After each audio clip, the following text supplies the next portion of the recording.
a la formación y a la práctica clínica. Vamos a hablar sobre urgencias reumatológicas. La presentación va a estar a cargo de la doctora Diana Cristina Varela, médica internista, especialista en reumatología. Entonces, muchas gracias, doctora, por disponer el espacio y estar acá con nosotros. Les recuerdo que al final de la sesión tienen un espacio para las preguntas. En caso de que no les guste hacerlo públicamente, recuerden que dentro de las opciones de Meet hay posibilidad de que las hagan de manera anónima y nosotros las reproducimos por ustedes. Sean todos bienvenidos y esperamos que disfruten la charla. Adelante, doctora. Muchas gracias a ustedes por invitarme. Espero que les sea de agrado y que puedan aprender y aprendamos todos juntos un poquito de esto. Hablamos de escenarios urgentes en reumatología, pero pues realmente hay muchos escenarios. Traje como los más comunes y los más aplicables para todos. Entonces, realmente los héroes con conocimiento salvan órganos y articulaciones. Por eso tenemos varios objetivos en esta charla y es que aprendamos algunas cosas porque uno solo diagnostica lo que conoce. Y siempre, cuando está en un escenario, siempre tiene que reconocer diagnósticos diferenciales. A veces nos centramos solamente que el compromiso pulmonar puede ser asma, EPOC o neumonía, o si vemos un uroanálisis, solamente estamos buscando si hay infección urinaria o no, en un hemograma si hay anemia o no, y nos centramos solamente en la anemia ferropénica, pero realmente todos como médicos tenemos que abrir la mente hacia los diagnósticos diferenciales porque esto es lo que va a hacer la diferencia en la práctica clínica. Y además nos tenemos que empezar a sensibilizar sobre señales urgentes en los pacientes con enfermedades autoinmunes. Entonces, lo primero que pasa o lo primero que se queja es que los pacientes no se pueden mover del dolor. Cuando tenemos o empezamos a hablar del dolor, hablamos de que es el síntoma clave, cardinal en los pacientes con enfermedades autoinmunes. Casi todos tienen una alta prevalencia del dolor. Entonces, cuando hablamos de dolor, tenemos que preguntarnos qué escenario estamos. ¿Estamos en el escenario de dolor mecánico o estamos en el escenario de dolor inflamatorio? Y esto nos va a abrir un mundo de posibilidades. Si estamos hablando de dolor mecánico, estamos hablando de un dolor que empeora en la tarde, el paciente se levanta aliviado y va a lo largo del día que se va moviendo, empeorando ese dolor. Además, un dolor mecánico realmente no tiene rigidez matinal o esta, si está presente, no dura más allá de 15 minutos. Cuando se mueve más, al utilizar más la articulación, va a empeorar ese dolor y cuando se queda quieto, está en reposo, va a mejorar el dolor.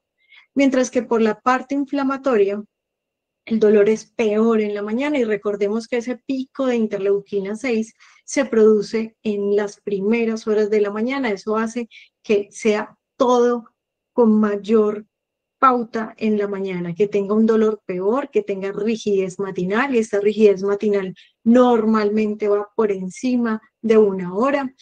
Cuando usted se empieza a mover, empieza a ver esa disminución de interleuquina 6 y empieza a ver esa mejoría con el ejercicio y cuando usted se queda quieto vuelve a aparecer el dolor y vuelve a aparecer la rigidez matinal. Además, normalmente cuando hay un dolor inflamatorio hay síntomas sistémicos que debemos ir a preguntar. Y hay algunas amenazas que usted no las ve, pero ahí van destruyendo. Por ejemplo, vamos a hablar del escenario de la artritis séptica, vamos a ver las vasculitis, principalmente enfocadas a las vasculitis ANCA, las recaídas lúpicas y las miopatías inflamatorias. Cuando hablamos de artritis séptica, es un dolor que es inflamatorio, que además de eso, ese paciente no puede mover la articulación, tiene una impotencia funcional y ojo, que esos pacientes tienen eritema articular. Los pacientes con artritis reumatoide pueden tener dolor inflamatorio, pueden tener impotencia funcional, pero no van a tener eritema articular. Cuando usted tiene una articulación con enrojecimiento, con eritema, tiene primero que todo que pensar en una artritis séptica, segundo lo que piensa es una artropatía por cristales. Y si esta artritis va y viene, es fluctuante, dura menos de 72 horas, pues su diagnóstico diferencial será un tipo de artritis que vemos los reumatólogos. También la artritis séptica tiene fiebre y esto no se ve en una artritis reumatoide. La artritis reumatoide puede tener mucho dolor, pero no debe tener fiebre y va a tener también elevación de reactantes. Entonces, como primer concepto, toda monoartritis aguda febril es una artritis séptica hasta que se demuestre lo contrario. Entonces, así tenga un diagnóstico de una artritis reumatoide, si este paciente tiene fiebre y eritema, siempre tenemos que ir a buscar una artritis séptica. Y la artritis séptica no siempre se hace cuando hay daño en la piel. La artritis séptica puede aparecer en los pacientes que tienen traumas o contusiones cerradas y también en los pacientes que tienen alguna alteración en su sistema inmunológico. En el escenario de las enfermedades autoinmunes que tienen, por ejemplo, alguna terapia que tiene algún compromiso en su sistema inmunológico y hace que esté más predispuesto a infecciones. Cuando usted tenga este escenario de artritis séptica, siempre debe realizar hemocultivos, siempre realice artrocentesis y ese artrocentesis nunca se le olvide pedir citoquímico y cultivo. Haga imágenes tempranamente para saber cómo está esa articulación. Siempre inicie antibiótico tempranamente, no espere a que esto dé y dé tiempo, porque entre mayor tiempo hay peor daño articular. Y siempre interconsulte ortopedia de manera prioritaria porque el tratamiento de este paciente es quirúrgico inicialmente. Y recuerde que tiempo es articulación cuando hablamos de artritis séptica. Ahora vamos a hablar de otro escenario, que es las vasculitis ANCA. Recuerden que tenemos 3 vasculitis ANCA, la granulomatosis con poliangitis, la granulomatosis eosinofílica con poliangitis y la poliangitis microscópica. ¿Cuándo vamos a pedir ANCAs? ¿Qué es ese escenario que a mí me hace pensar que estoy ante una vasculitis? Primero, que ese paciente tenga una hemorragia alveolar, es decir, que tenga disnea, esté desaturado y además de eso encuentren un hemograma que disminuye por lo menos 2 gramos de hemoglobina sin ninguna otra causa para perder esa hemoglobina. Además, también puede tener múltiples nódulos pulmonares. Son pacientes que tienen un nódulo pulmonar y le dan tratamiento antibiótico y lo convierten siempre como una neumonía, pues ese es el escenario para pensar que pudiera tener otra enfermedad como una vasculitis ANCA. Ojo con las glomerulonefritis rápidamente progresivas. Son los pacientes que tienen una pérdida marcada de la función renal, una creatinina que estaba normal y de repente llega una creatinina en 3, 4, peor.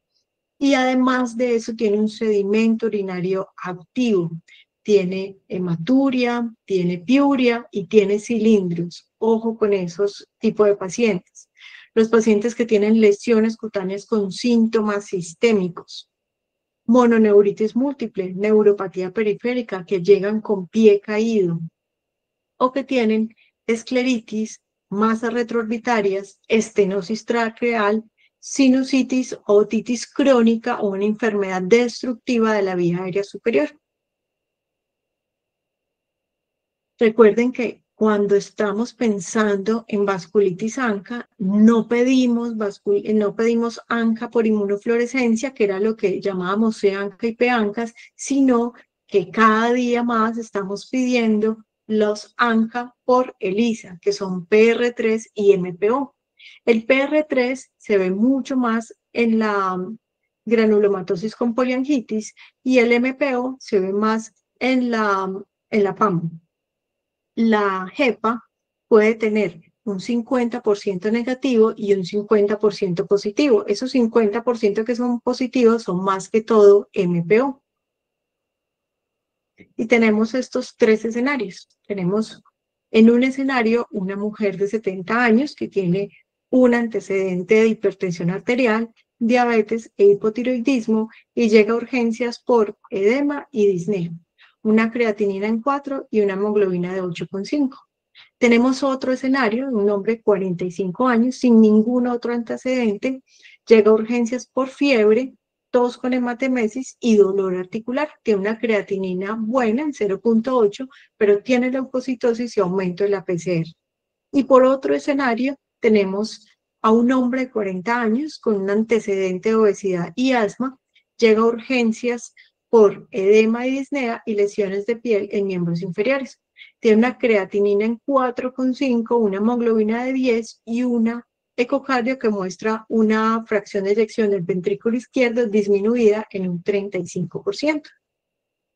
Entonces, ¿cómo son esas características para pensar en cada una de las vasculitis ANCA? Entonces, la vasculitis más prevalente es la PAM, seguida por la granulomatosis con poliangitis y, en tercer lugar, con la JEPA. La PAM normalmente da entre los 55 y 75 años, son un poco más mayores y son un poco más comórbidos, mientras que la GPA se va a ver en unas personas un poco más jóvenes, entre 45 y 65, y la GEPA da entre los 38 y los 54 años. Recordemos que la PAM tiene principalmente el hallazgo de ANCAS MPO, que la GPA predomina más el PR3 y la GEPA, el 50% son negativas, pero el 50% que son positivas tienden a ser más MPO. La PAM va más dirigida hacia el neutrófilo, igual que la GPA, mientras que la GEPA lo que más va dirigido es el eosinófilo, por lo cual este es el escenario donde vemos eosinofilias marcadas. Ojo con esos pacientes que tienen deterioro de la función renal, síntomas pulmonares y tiene eosinofilia mayor a 1000. Este escenario de la señora de los 70 años que tenía estas comorbilidades, esta función renal y esta hemoglobina, entonces van a tener, ese es el escenario para pensar en la PAM. Estos pacientes tienen más síntomas constitucionales, van a tener en la parte pulmonar más hemorragia alveolar y puede tener fibrosis pulmonar, enfermedad pulmonar intersticial, puede generar glomerulonefritis rápidamente progresiva, alteraciones en piel, vasculitis cutánea, puede tener pie caído, compromiso de nervio periférico y manifestaciones musculoesqueléticas. Puede tener dolor articular. Todo dolor articular inflamatorio no es igual a tener artritis reumatoide y no siempre hay que ir a buscar en primer lugar factor reumatoide y anti-CCP porque si les dan negativo los catalogan como artritis seronegativas y miren que hay muchas otras cosas que hay que pensar. Si yo tengo un dolor articular que es inflamatorio, pero además tiene otros síntomas sistémicos, tengo que ir a buscar cuáles son esas pistas para mirar qué otro escenario. En PAM, pues las pistas son el compromiso pulmonar que pueda tener esa hemorragia alveolar y esa glomerulonefritis rápidamente progresiva, que es lo que tiene nuestro paciente. Miren que tiene edema por esa falla renal y tiene disnea, además de tener una caída de la hemoglobina, está en 8,5 y esa dificultad. No presenta granulomas la PAM. Recordemos un poquito los criterios clasificatorios del 2022. Siempre que usted hable de vasculitis, tiene que descartar todos los imitadores, sobre todo en los adultos mayores que se pueden confundir con infecciones o neoplasias. Entonces, cuando usted habla de PAM, busque ese criterio clínico y busque ese criterio imagenológico. ¿Cuál es el criterio clínico?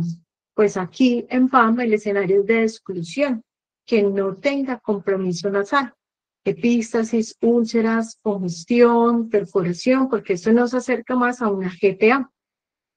En cuanto al laboratorio, pues que tenga un MPO positivo, en lo que más puntos da, una fibrosis o compromiso pulmonar tipo EPIT, una glomerulonefritis pausoinmune en la biopsia y le resta puntos tener un PR3 positivo. También le resta puntos tener eosinófilos mayores a 1000 porque estas hacen parte de las características de las otras vasculitis ANCA. Cuando usted tiene más de 5 puntos, puede hacer el diagnóstico entonces de PAM. Miremos el siguiente escenario que les había propuesto de este hombre de 45 años. Entonces, cuando hablamos de GPA, pensamos en que pueda tener ciertas manifestaciones. ¿Cuáles principalmente? Puede tener en sistema nervioso central una paquimeningitis o vasculitis intracraneana, tiene muchos síntomas en el tracto respiratorio superior como sinusitis, otitis, puede hacer daño de la nariz, nariz sencilla de montar, puede hacer alteraciones auditivas, también tiene compromiso en ojo, puede tener epiescleritis, escleritis, proptosis, dactiocistitis. En el pulmón puede tener infiltrados nodulares, derrame pleural, estenosis subglótica, puede tener compromiso cardíaco, miocarditis y pericarditis. Miren que aquí también vamos a tener mialgias y artralgias, vamos a tener compromiso renal tipo glomerulonefritis. Esta es mucho menos rápidamente progresiva, el PAM es la que tiene más rápidamente progresiva, esto tiene más glomerulonefritis. Vasculitis cutánea, nódulos subcutáneos y úlceras, puede tener neuropatía periférica y puede tener muchas lesiones tipo MAS, pueden haber masas en diferentes órganos y cuando tomamos esa biopsia vamos a ver que es granulomatosa y que es necrosante. Hay que hacer muy bien el diagnóstico diferencial con enfermedades infecciosas como la tuberculosis. ¿Cuáles son las claves en esta vasculitis? Y es ese compromiso del tracto respiratorio superior y ese compromiso de ojo, que pueden no verlo en las otras enfermedades. Miren, por ejemplo, que nuestro paciente tenía fiebre, tos, hematemesis, dolor articular y una creatinina que estaba conservada, se veía muy inflamado y esto siempre nos tiene que ir a pensar a ver qué más está pasando, por qué tiene eso. En los criterios de clasificación del 2022, miren que aquí lo que restaba en PAM lo suma acá, esos 3 puntos, que es el compromiso del tracto respiratorio superior, el compromiso de los cartílagos y la alteración del nervio auditivo. También suma más tener PR3, que recordemos que en la PAM antes restaba eso, tener PR3 positivo.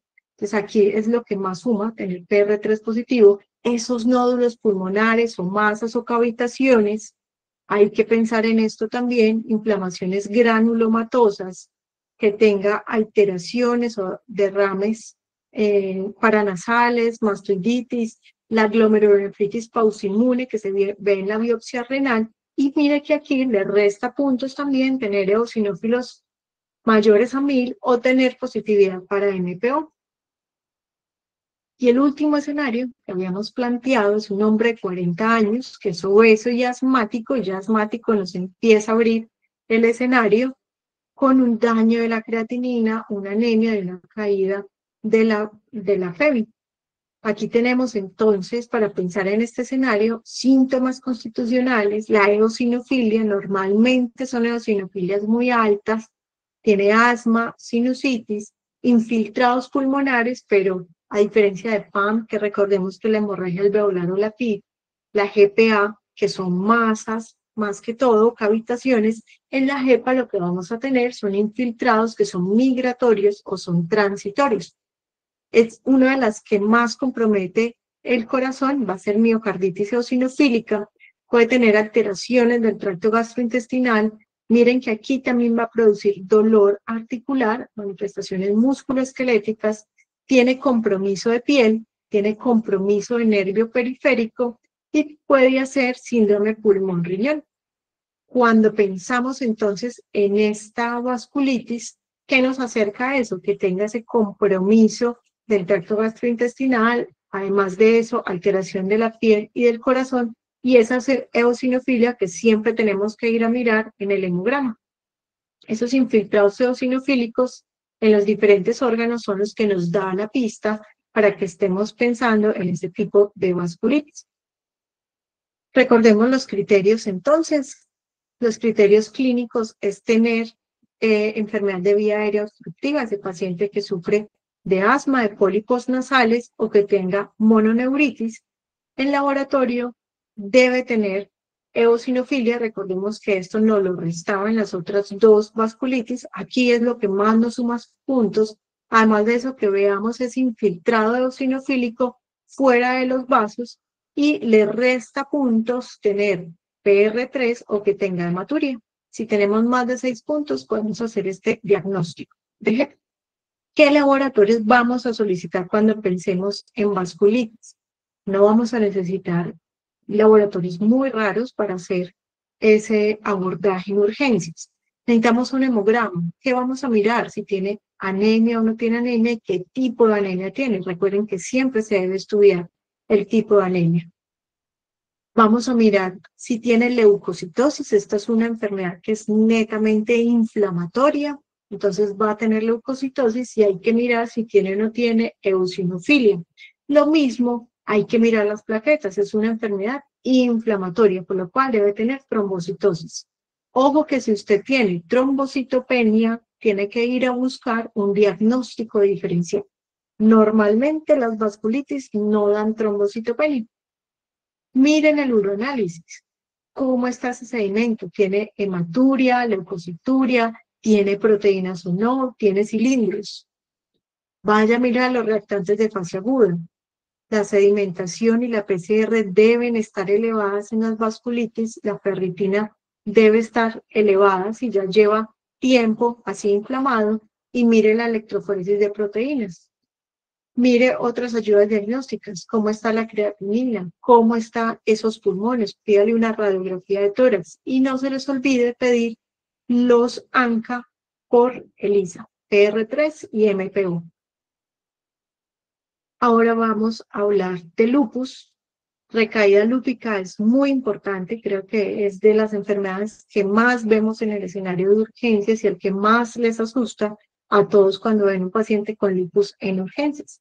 Pero no toda recaída o no toda paciente de lupus que esté en urgencias es igual a recaída lúpica. Pueden tener muchas otras cosas, pero si es una recaída lúpica, pues debemos correr porque el tiempo es igual a la función, que se nos pierde. Entonces vamos a tener una lista de chequeo en los pacientes con recaída lúpica. Primero, pregúntele siempre adherencia. Si este paciente es muy poco adherente, tanto a los medicamentos como a las citas médicas, probablemente usted está en un escenario de recaída lúpica. Pero si el paciente es muy adherente, probablemente está en una secuela del tratamiento o tiene otra cosa, alguna infección que le dio. Segundo, pregunte si este paciente tiene alguna inmunosupresión fuerte reciente. Este paciente está en el momento con ciclofosfamida. Este paciente está recibiendo rituximab.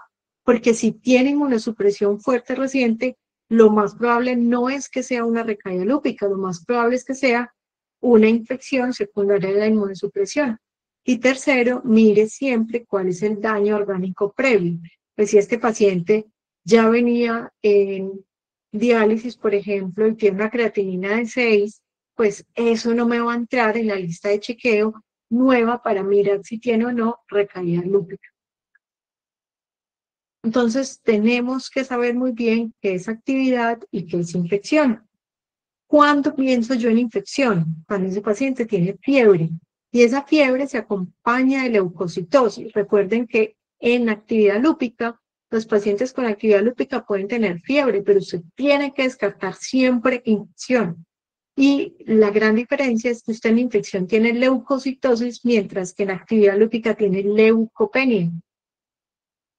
En infección, usted va a tener una PCR mayor a 6. Siempre PCR mayor a 6 es una infección hasta que se demuestre lo contrario. Mientras que en actividad lúpica, la vía inmunológica, fisiopatológica del lupus no es por la vía de la interleuquina 6, por lo cual es raro que un lupus me eleve por encima de 6 una PCR. Además de esto, en infección vamos a tener neutrofilia. En actividad vamos a tener linfopenia. Hay que hacer siempre reactantes de fase aguda completos. Pida siempre una sedimentación y una PCR. Si esta relación entre sedimentación y PCR es menor a 2, lo más probable es que usted esté en un escenario de infección. Si es mayor a 15, es decir, lo que más predomina es la BCG, tiene una BCG en 100 y una PCR en 1, pues lo que más está acercando a este paciente es que tenga actividad lúpica. Lo mismo en infección, el paciente va a tener más escalofríos, C3 y C4 elevados o normales y la anti-DNA va a estar negativo. Mientras que en actividad el C3 y el C4 va a estar disminuido. Ojo para los pacientes que tienen hipocomplementemia de manera crónica. Usted debe comparar con el último complemento conocido y tiene que disminuir el 25% de su basal. Si ese paciente persistentemente es hipocomplementémico y sigue en su mismo rango, pues usted no lo puede contar como actividad de la enfermedad, es una condición de su enfermedad. El anti-DNA también debe estar elevado y lo mismo para aquellos que tienen anti-DNA crónicamente elevados, pues debe aumentar un 25% de lo que normalmente lo mantienen elevado. Además de eso, si usted tiene actividad lúpica, pues va a mostrar manifestaciones en diferentes sistemas. Por ejemplo, tiene manifestaciones cutáneas, un lupus cutáneo agudo, tiene dolor articular o tiene alguna manifestación renal. Entonces, si el paciente con lupus tiene fiebre y está usando biológico o ciclofosfamida, siempre busque la infección hasta demostrar lo contrario. ¿Qué le va a solicitar a un paciente en urgencias con lupus? Solicítele un hemograma, porque siempre tenemos que mirar si tiene anemia, leucopenia, leucocitosis, un uroanálisis. Vamos a buscar si tiene un sedimento urinario activo. Pídale esas sedimentaciones a PCR para poder hacer la relación. Pídale un complemento C3, C4 y anti-DNA. Pídale la creatinina y el BUN y una imagen de tórax si tiene síntomas. Pero no pida, no repita ni ANAS ni ENAS si el paciente ya tiene diagnóstico. No nos va a cambiar en nada si el paciente al diagnóstico tenía una SANA 1 en 2560 y ahora tiene una SANA 1 en 160 o lo contrario. No nos cambia de nada. El paciente ya tiene un diagnóstico, ya sabemos que tiene ANAS positivo. Y esto sí nos incrementa los costos. ¿Cuáles son esas banderas rojas que yo tengo que estar muy alerta en los pacientes con lupus en urgencias? Primero, las hematológicas. Si ese paciente tiene una hemoglobina menor a 7 o si esa hemoglobina con la anterior de su control de la consulta cayó más de 2 gramos, ojo que ese paciente va a estar en un escenario difícil. Si tiene menos de 3.000 de blancos, o si tiene una trombocitopenia menor a 50.000. En cuanto a la renal, si tiene una elevación de creatinina mayor a 0.3 miligramos por decilitro de la basal, o si está orinando más de 500 miligramos de proteínas al día, o si tiene un sedimento urinario activo. Ojo con lo neuropsiquiátrico, si ese paciente llega con focalización, llega con cefalea intensa, viene con convulsiones, parecias, flejías, psicosis, alucinaciones, ojo que ese paciente está en una actividad lúpica importante. O si ese paciente está desaturado con esa caída de la hemoglobina, si tiene taquipnea, si tiene hemoptisis o tiene infiltrados bilaterales, ojo que ese paciente se le va a deteriorar. Y ahí es cuando usted tiene que tomar decisiones rápidas. Ojo con ese paciente que tiene un síndrome pulmón-riñón, una hemorragia alveolar, una glomerulonefritis rápidamente progresiva. Si tiene anemia hemolítica con caída rápida de la hemoglobina que requiera terapia transfusional. Recuerde que en la anemia hemolítica y en trombocitopenia siempre tiene que pulsar antes de transfundir. Nunca transfundan antes de pulsar, porque esa empeora el escenario. Siempre, siempre se debe de pulsar primero. Ojo en los pacientes con mielitis transversa que tienen serositis graves, que pueden hacer taponamientos cardíacos graves, miocarditis, que pueden hacer arritmias fatales y síndromes hemofagocíticos. Esa le da ahí una herramienta para tomar decisiones. A veces uno ve las notas de urgencias que dicen esperando anti-DNA, C3 y C4 para poder saber si tiene una actividad lúpica. Mi punto personal es que usted no debe esperar nunca un SLEDAI para tomar decisiones. Vamos a mirar acá. Por ejemplo, en artritis. Es lo mismo que el paciente tenga 2 articulaciones inflamadas a que tenga 18 articulaciones inflamadas. Miremos, por ejemplo, la parte de proteinuria. Es lo mismo que el paciente esté orinando 500 miligramos al día de proteínas que 30 gramos de proteínas. Y estos escenarios lo que hace es que a veces no podemos tomar decisiones basadas en esto. Lo que tenemos que ver es realmente cuál es el paciente. ¿Qué es lo que tiene a favor el SLEDAI? El SLEDAI es una buena herramienta para comparar actividad en investigación clínica. También nos ayuda para mirar esa evolución global del lupus y en algo para evaluar esa respuesta al tratamiento. Pero ojo, no nos sirve para cuantificar daño crónico. No es lo mismo el lupus tener un síndrome nefrótico que un síndrome nefrítico, y aquí es como si fuera lo mismo. No es lo mismo si nos devolvemos acá. Cefalea tiene 8 puntos. Es lo mismo para ellos que tener un accidente cerebrovascular. Y en la vida real, pues realmente son dos cosas o dos escenarios completamente diferentes. Entonces, ojo, porque no puede captar cambios leves o síntomas subjetivos, no puede evaluar severidad orgánica detallada, sobreestima escenarios, por ejemplo, el de la cefalea lúpica, porque no todo lupus con dolor de cabeza es igual a una cefalea lúpica. Usted tiene que tener presencia de actividad, alteraciones en otros sistemas y no puede mejorar con AINES. Entonces ahí de entrada, si usted califica mal ese SLEDAI, pues le está poniendo 8 puntos a un paciente que no lo requiere. O subestima ciertos dominios, como les digo, el articular y el renal y muchos otros. Si nos devolvemos aquí, por ejemplo, si un paciente llega con una anemia hemolítica, con una hemoglobina en 3, pues creo yo que todos diremos que el paciente está gravemente enfermo. Y si ustedes ven el SLEDAI, aquí no tiene ese dominio en cuenta. Aquí no habla de anemia hemolítica, cuando sí estamos viendo un escenario muy grave. Entonces el SLEDAI realmente no nos ayuda a tomar decisiones, nos ayuda a comparar, pero si yo veo un paciente con úlceras orales, eritema malar, un sedimento urinario activo, sin importar el SLEDAI, ese paciente tiene una actividad grave y tengo que empezar a actuar. Seguimos con miopatías inflamatorias. Las miopatías inflamatorias es un escenario que se les olvida pensar en esto, porque para todos, muchos piensan que tener ANAS positivo y alguna alteración en la piel es igual a lupus, y no.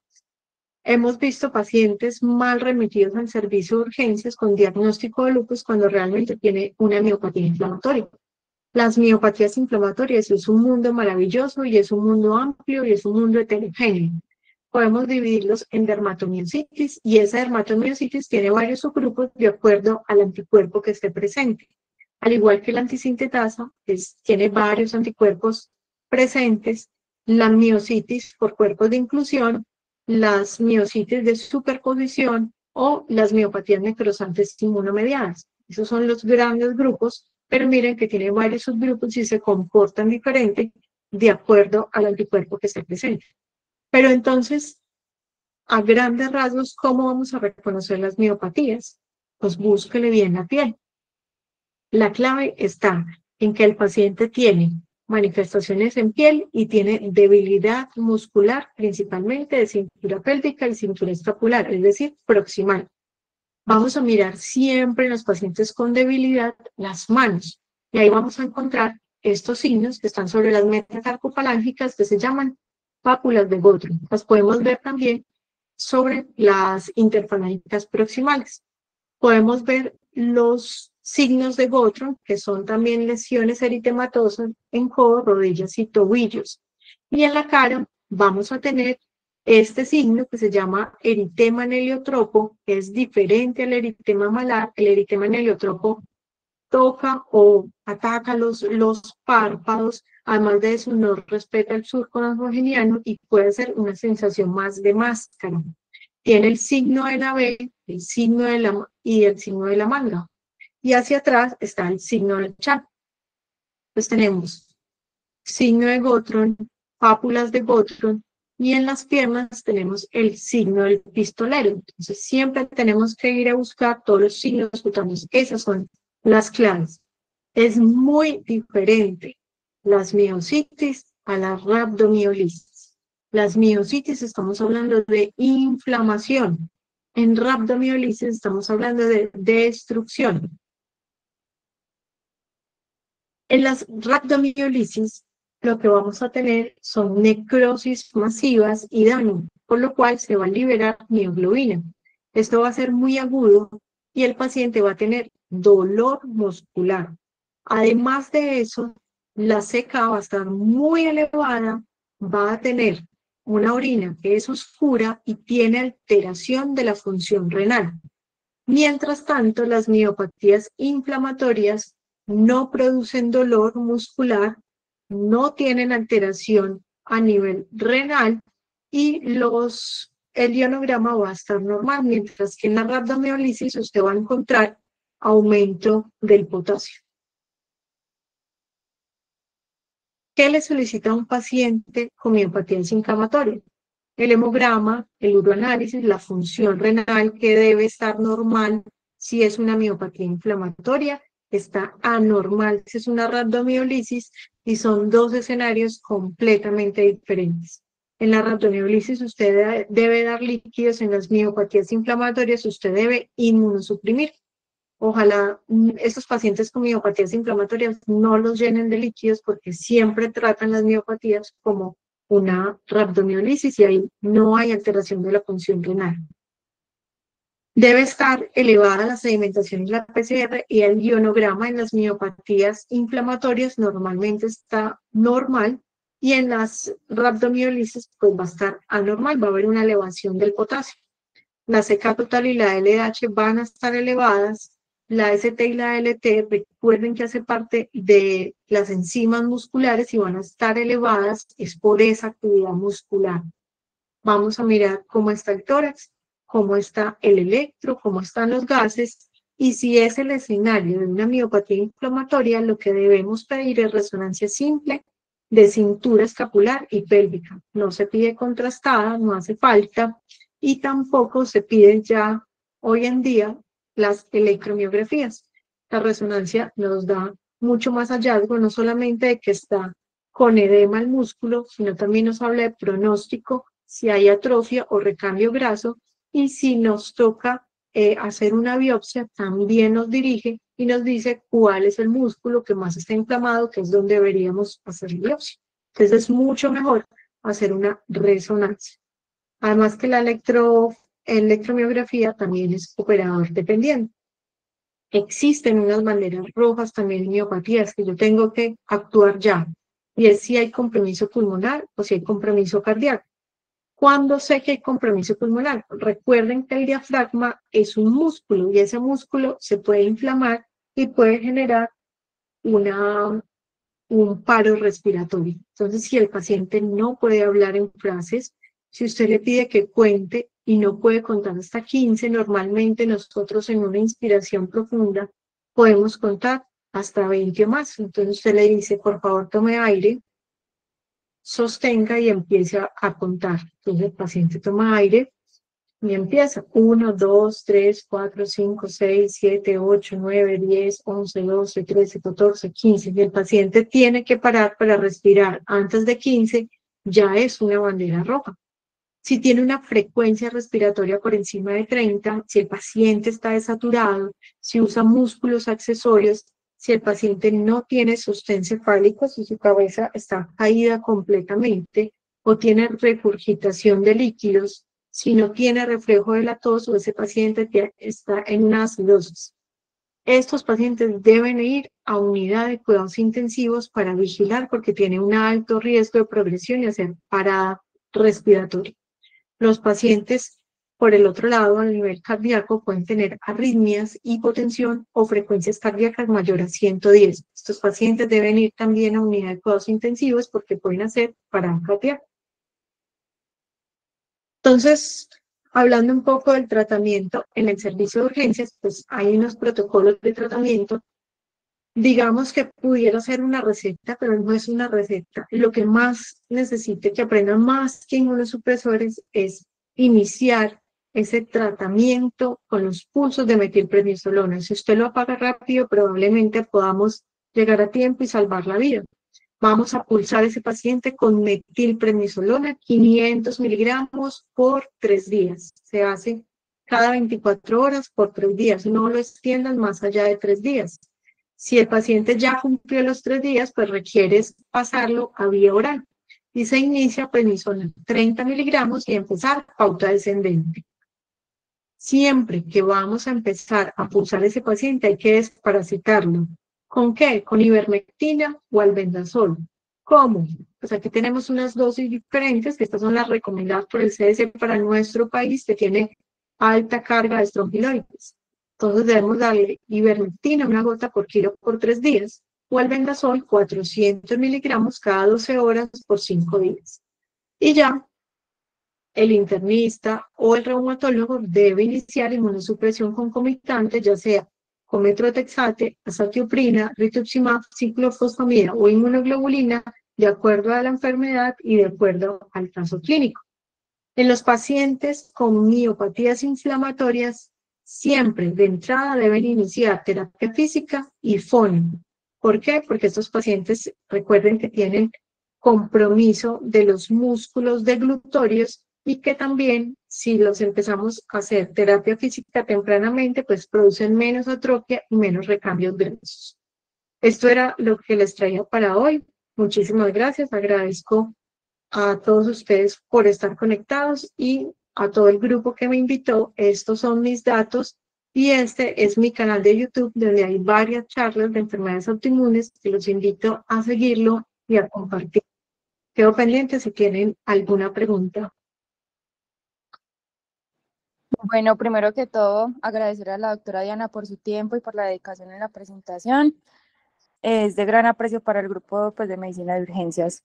Y vamos a proseguir con algunas preguntas, están abiertas para que sean anónimas y para leerlas y que la doctora responda.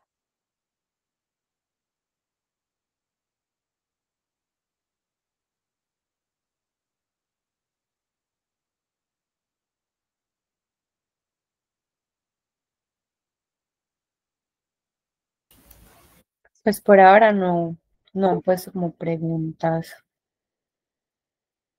Ah, bueno, sí, ya hay una, Sofi. Perdón. Acá hay una que dice que cuál es la diferencia del uso de prednisona y prednisolona como en el momento agudo del paciente. Aquí no, ninguna. Listo, y Andrés Sánchez tiene la mano levantada, puedes participar. Profe, ¿cómo estás? Buenas noches. Hola, ¿cómo Profe, estás, Andrés? súper bien. Profe, te pregunto, como sabes, estoy de rural, estoy acá en primer nivel. ¿Tú me sugerirías en caso de que me llegue una actividad, por ejemplo, un caso amenazante de la vida donde la indicación sería pulsarlo, ¿me sugerirías pulsarlo lo antes posible o esperar la remisión? Pulsarlo. Si estás seguro que estás en un escenario donde hay una actividad, púlsalo. No pasa nada. Es mejor pulsarlo a tiempo y no que ya después tengamos un daño orgánico avanzado o una amenaza de la vida ya muy avanzada que a veces no podemos revertir. Entonces, en caso de que pienses que estás ante una actividad, cualquiera de estas, vasculitis, lupus, miopatías, y tienes la forma de pulsarlo, pulsalo mejor. Eso, Obviamente profe, siempre desparasitando y siempre mirando que no tenga una infección. Listo, profe, mil gracias.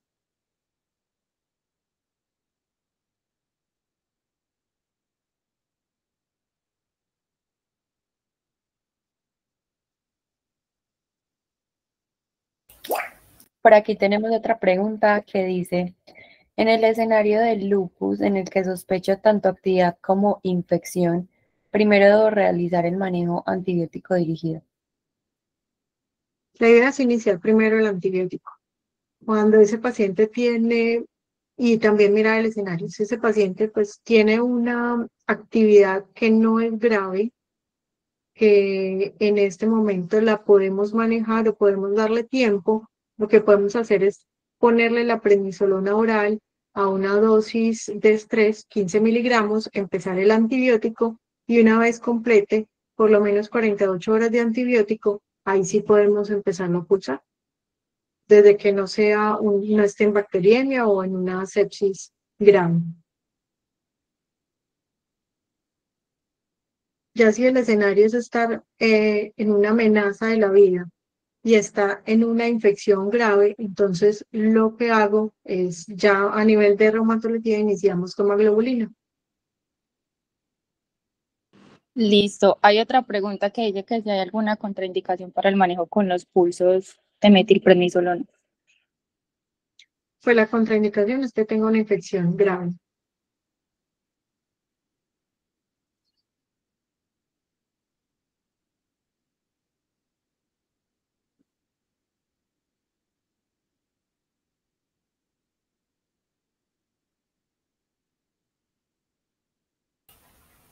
Listo. ¿Alguien más tiene alguna pregunta?